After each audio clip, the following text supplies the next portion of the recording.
তো আসলে আমি লেবুর বনে চলে আসছি। তো লেবুর বনের নামটা আসলে কিভাবে হয়েছে অনেকে হয়তো জানে না, বা জানলেও জানতে পারে।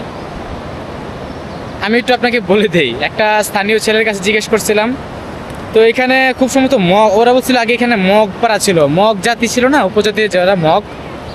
তো ওরা যখন ছিল ওই মগ জাতির হয়তো কোনো একটা প্রধান ব্যক্তির নাম ছিল লেম্বু।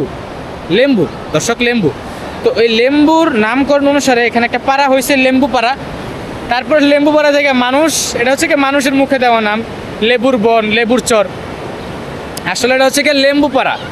আর লেম্বু পাড়ার মধ্যে যে চর জায়গায় উঠছে বা চর যে অংশ, এটা হচ্ছে কি লেম্বুর চর বলে।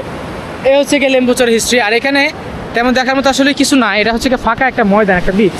এই সাইডে বিচ, আর এই সাইডে হচ্ছে কি একেবারে বিস্তীর্ণ বনভূমি, একেবারে ঘন বন।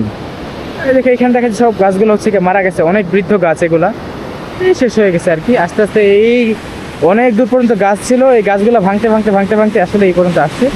আর দর্শক, ঢেউগুলো যে কত বড় আপনারা দেখতেই পাচ্ছেন নিজের চোখে, মানে সত্যি অসাধারণ। লেবুচরে আসলে অবশ্যই একটু ভালো সময় নিয়ে আসবেন, পেট ভরা রেখে আসবেন। এখানে তেমন খাবারের কিছু পাওয়া যায় না আসলে রাত ছাড়া। তো এই হচ্ছে কি লেবুর চর বা লেবুর বন বা লেম্বু পাড়া। আমি আপনাদেরকে আরও কিছু দেখাই।